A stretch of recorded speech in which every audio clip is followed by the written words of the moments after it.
There is a clay jar in my mother's courtyard. I can still see it.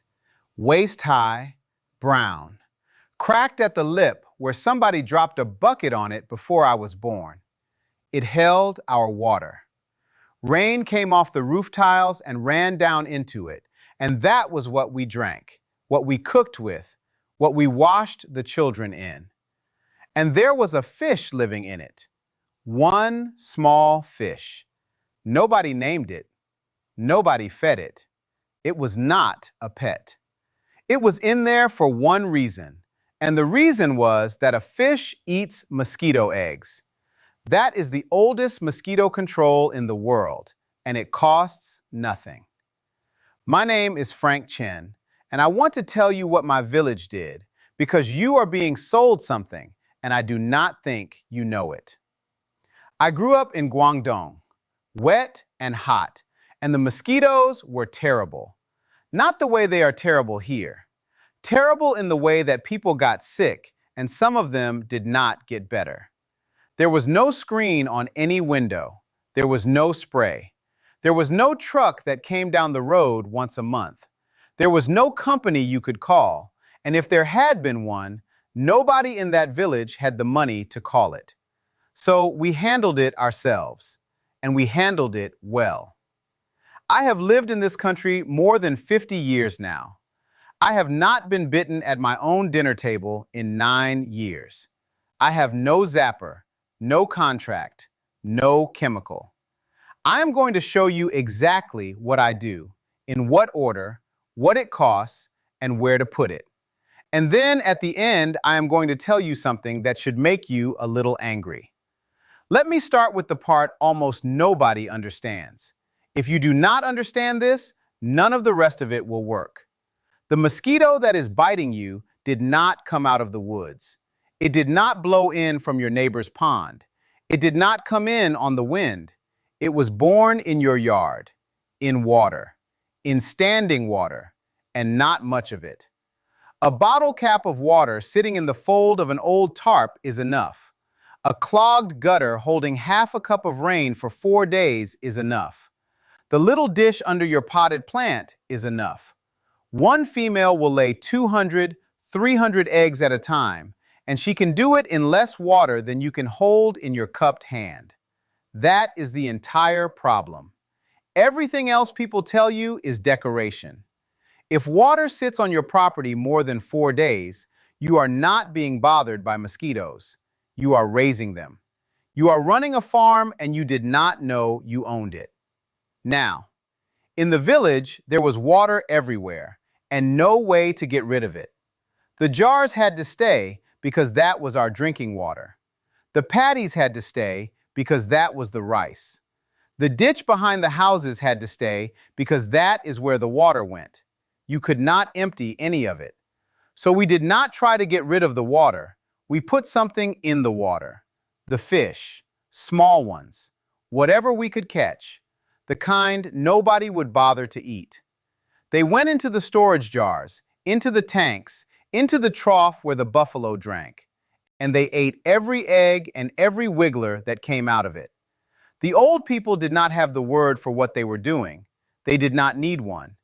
They knew that a jar with a fish in it had no wigglers, and a jar without a fish in it had 100. That is enough to know. That is all anybody needs to know.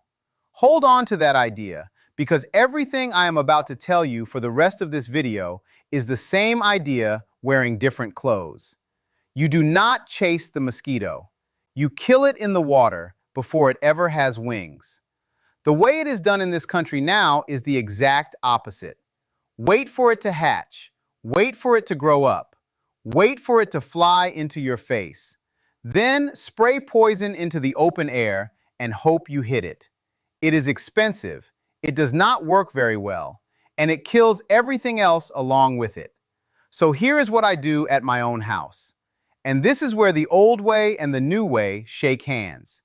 You are not going to put a live fish in a bucket behind your garage. So instead, you buy something called mosquito bits. Hardware store. Lawn and garden section, sometimes over by the pond supplies. $17, give or take. What is inside that container is a bacterium. They call it BTI. It is a living thing that grows naturally in soil all over the world. They first found it in a pond in the desert in 1977. When a mosquito larva, which is the little wiggling thing that hatches out of the egg and lives in the water about a week before it grows wings, when that larva eats one particle of BTI, it gets a hole in its stomach. Inside of a day, it is dead. It kills mosquito larvae, black fly larvae, fungus gnat larvae. That is the whole list. That is everything it kills on this earth. It does not kill bees. It does not kill butterflies. It does not kill dragonflies, which sit there eating mosquitoes for you all day long for free. It does not kill fish. It does not kill frogs. It does not kill birds. It will not kill your dog if she sticks her entire face down into that bucket and drinks. I am not exaggerating to sell you something because I am not selling you anything. The reason it is so particular is that the gut of a mosquito larva is alkaline in one very specific way, and the toxin in BTI only switches on in that exact chemistry. A honeybee's gut is nothing like that. Your gut is nothing like that. Germany has been putting this in their public water since 1981. Pennsylvania uses it. Maryland uses it. They drop it out of airplanes over the marshland. It is the fish. That is all it is. It is a fish you can buy in a can. So, here is what I want you to do this weekend. Take a 5-gallon bucket, dark colored, black, brown, dark red, orange, not white. I will tell you why in a minute. Set it somewhere out of the way, behind the shed, along the back fence, under a hedge, not next to where you eat dinner. You are pulling them away from you. You are not inviting them to the table. Fill it about halfway with water. Rainwater is best. Tap water is fine. Then throw in a handful of grass clippings or dead leaves, a twig or two. Nothing careful about it. You want the water to look dirty, a little rotten, a little swampy. Then take 1 heaping spoonful of the mosquito bits and sprinkle it across the top. Do not stir it. Do not measure it. 1 spoonful floating on the surface and you are finished. Why dark colored? Because when a female is hunting for a place to lay, she is looking for the dark, shaded, still, dirty water that her kind has been laying eggs in for millions of years. A white bucket sitting in the sun means nothing to her. A dark bucket in the shade means home. The color matters. Trust me on this one. Why the grass clippings? Because as they rot, they give off the same smell that rotting leaves give off on the bottom of a real pond.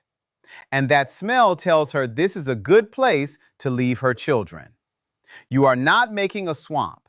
You are making a counterfeit swamp. You have just built the most attractive piece of real estate in your entire yard as far as she is concerned. And then you put a fish in it. 1 spoonful holds for 2 to 4 weeks. After that, the BTI breaks down and you put in another spoonful. That is the whole maintenance schedule. That is all of it. Now, 1 bucket behind 1 shed will not clear half an acre. You want 3 at least, 1 on each side of the house.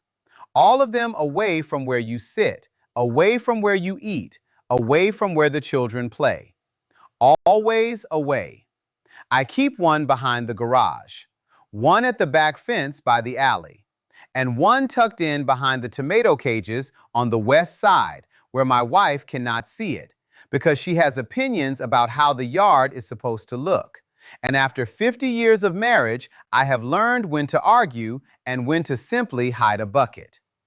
If you have a spot where there is nowhere to hide it, take the lid the bucket came with, screw 4 short wooden dowels into it to make little legs, and set it on top like a little hat. Rain cannot get in and water down your BTI, but the mosquitoes can still fly in underneath to lay. $3 in dowels, 5 minutes. For the places a bucket will not go. A low spot in the yard that puddles for a few days after a hard rain. A ditch along the road. A rain barrel. An old tank behind the garage. They sell the same bacteria in a different shape. Little brown donuts. They call them mosquito dunks. You just throw one in. Each one covers about 100 square feet of standing water and lasts about 30 days. I keep a box of them by the back door, and I drop one in the rain barrel the first day of every month, May through September. And now the gutters. And I want your full attention here because this is the one that nobody checks. If there are leaves in your gutters, and there are leaves in your gutters, then that water is not draining. It is sitting up there. Not very much water, just enough. Sprinkle a spoonful of mosquito bits straight into the gutter every few weeks through the summer. That is very likely the single biggest mosquito farm you own, and you have never once looked up at it. You do not know it is there. They know. Now, the part that costs nothing at all, and this is the part my grandmother would have said was the only part that mattered. Walk your property. Once a week, in the cool of the morning, with an empty can in your hand. Every saucer under every potted plant. The wheelbarrow leaning against the fence. The dog dish you stopped using 2 years ago. The folds in the tarp over the woodpile. The kiddie pool the grandchildren left out. The bird bath. The clogged downspout. The bottom of the recycling bin. And old tires. If you have old tires, get rid of them. There has never been a better mosquito factory invented by man than a stack of tires. Water gets in and it never gets out. Tip it all over. Empty it all out. My grandmother did this every few days in summer, every summer of her life. She had an old tin and she walked the courtyard and the back and the side, and she poured out every single thing that had caught water since the last time she looked. Nobody told her this was a scientific principle. She had buried a child and she was not going to bury another one. So she walked and she tipped things over and she kept walking. The extension office in this country calls this source reduction, and they will tell you it is half the battle. You can put 50 buckets of BTI around your house, and it will not do you half as much good as emptying the 6 little pools of water that are hiding in your yard right now, at this moment, while you are watching this. 5 minutes a week. It starts in the water. Finish it in the water.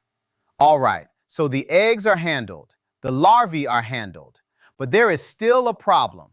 There are adult mosquitoes out there tonight that were born last week. They are already flying. They are looking for blood so they can lay one more batch of eggs before they die. And they are not going to politely go and sit in your bucket. They are coming to find you on the porch. So here is what we burned. Ical. In English, mugwort. It grows like a weed. In the village, it was everywhere. Along the paths, at the edge of the fields, and every summer we cut it and tied it in bundles with string and hung it upside down under the eaves to dry. Some of it went over the door. Now, that is an old custom, and I am not going to tell you it keeps out evil spirits because I do not believe that, and neither did anybody in that village whose opinion I respected. But I will tell you this. A house with dried mugwort hanging at the door has fewer mosquitoes coming into it than a house without. And I think the old people knew exactly what they were doing, and they let everybody else believe whatever they wanted to believe about it. The rest of the mugwort we burned. An old tin can, a few nail holes punched in the side for air, one small piece of charcoal in the bottom, a handful of the dried mugwort on top of it. Light the charcoal. Let the herbs smolder. You do not want a flame. You want it to smoke. It puts out a thick, slow, gray smoke, and it smells like a temple, and the mosquitoes will not come into it. We sat in that smoke every evening of every summer of my childhood. The whole family, out in the courtyard after the heat finally let go. It is one of the first things I can remember. Now, go and look at the mosquito coil you buy at the store, the green spiral, the little metal stand it sits on. That is this. That is the factory version of a tin can, a coal, and a handful of dried mugwort. They took what the village had been doing for a very long time, ground it up, added a chemical to it, wound it into a spiral, and sold it back to you for $6 a box. You can do the original one tonight. A small ceramic dish, a charcoal disc from the hardware store, the kind they sell for incense, and dried mugwort, which you can buy in any Chinese grocery and it is cheap. Or you can grow it in a corner of the yard and then it is free and you will have more of it than you know what to do with. The smoke will hold a circle about 10 feet across for as long as it burns. It does not bother the honeybees. By dusk, the bees are already back in the hive and asleep. The mosquitoes are just waking up. That is why the smoke works and the spray does not. The timing is right.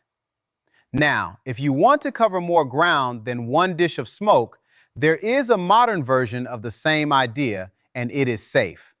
Essential oils, real ones, cedarwood, rosemary, clove, garlic, lemongrass, peppermint. These are not perfumes. They are concentrated plant compounds, and people all over the world have been using plant smoke and plant oil against insects for thousands of years because they had nothing else and they figured out what worked. Get a pump sprayer, the kind you fill and pump by hand and carry on your shoulder. $40 at the hardware store and it will outlive you. Fill it 3/4 with water. Shake the bottle of oil hard because the oil settles to the bottom, and if you do not shake it, you are just pouring water into water. Pour in what the label tells you. Now here is the trick, and almost everybody gets this wrong. Do not spray the open air. The oil evaporates and you have wasted it and your money. What you spray is the underside of the leaves, your bushes, your hedges, your tall flowers, the eaves of the porch, the inside of any lattice, the back of the woodpile, under the deck. Because in the daytime, mosquitoes do not fly around. They rest. They sit in the shade on the cool underside of a leaf, tucked down in your shrubs, waiting for the evening. Spray where they sleep and you get the whole adult population in one afternoon. And do not spray anything that is in bloom. This part matters. The oil will not kill a honeybee, but it will keep her from wanting to land there. If you spray your flowers, you have just told your pollinators to go somewhere else. And that is the opposite of what we want. 45 minutes for the whole yard. Holds 2 or 3 weeks. After a hard rain, do it again. And the last piece, which people in this country have forgotten about entirely, the net. We slept under nets. My mother patched ours so many times it was more patch than net. Not because we were poor and quaint, because a mosquito comes for you when you are asleep and cannot defend yourself. And a net solves that completely. It lasts for years. It never runs out. It costs almost nothing. You can buy a bed net in this country for $20. Nobody does it. Everybody would rather spray the entire outdoors and then wonder why the bees are dying. Now let me tell you the part I said would make you angry. Every single thing I have described is cheap. The bucket you probably already own. The bits are $17 and they last the whole summer. The mugwort is a few dollars, or free if you grow it. Walking your yard with a can costs nothing at all. The net you buy one time in your life. A monthly mosquito spray contract runs $60 to $90 a visit. Call it $700 a season. The company that sprays your yard has known about BTI for 40 years. 40 years. They know it is safer. They know it works better because it kills the mosquito in the water before she can breed, instead of after she has already laid 300 eggs somewhere in your gutters. They spray anyway. They spray something that kills every insect it touches. And the reason is very simple. A $17 can that lasts all summer cannot be sold to you 12 times a year. Meanwhile, the honeybees in this country are in trouble. 20 years of decline, whole hives collapsing. There are many reasons for that, and I am not going to pretend I know all of them. But one of the reasons is that the poison being sprayed on suburban lawns to kill mosquitoes is landing on the bees that pollinate the food growing in those same lawns. You cannot kill the pest and spare the helper if you are holding the wrong tool. The fish never killed anything but mosquitoes. The mugwort smoke never killed anything at all. It only sent them away. The bacteria kills 3 kinds of larvae and nothing else that lives. And I want to be very clear about why my village did any of this, because I am not going to sell you a story about ancient wisdom or ancient secrets. There was nothing mystical about it, and anybody who tells you otherwise is reaching into your pocket. We did it because we had nothing. There was no store. There was no truck. There was no money. And when there is no product for you to buy, you are forced to find out what actually works. And then you keep doing it, and you teach it to your children, and you do not stop. Because if you stop, the children get sick. That is the whole secret. That is all of it. And what that village worked out over a very long time with nothing at all is that the mosquito is a water problem. And a water problem is something you can solve with $17 and 1 hour of paying attention. So, this weekend, walk your yard with an empty can and dump every single thing that is holding water. That is step 1, and it is free. Put out 3 dark buckets in hidden corners, half full. A handful of clippings, 1 spoonful of mosquito bits in each one. Drop a dunk in the rain barrel, a spoonful in the gutters. Buy some dried mugwort and a charcoal disc and burn it on the patio at dusk and see for yourself. About $60 in materials the first time, less than $30 after that for the entire season. And by next Saturday evening, you will be sitting outside in the cool with nothing coming for you. The bees still working your flowers, the dog drinking out of whatever puddle she pleases. Tell me in the comments where you live and how bad it is where you are right now. And tell me if your grandmother had a thing she did, whoever she was, wherever she was from. Every village on this earth had mosquitoes, and every village worked something out, and most of those things have been forgotten. I want to hear yours. I read them. Next time, I'm going to tell you what we did to keep flies out of the kitchen in the hot months. It takes a glass jar, a piece of paper, and one thing that is sitting in your kitchen right now that you would never guess. Until then, go empty your buckets.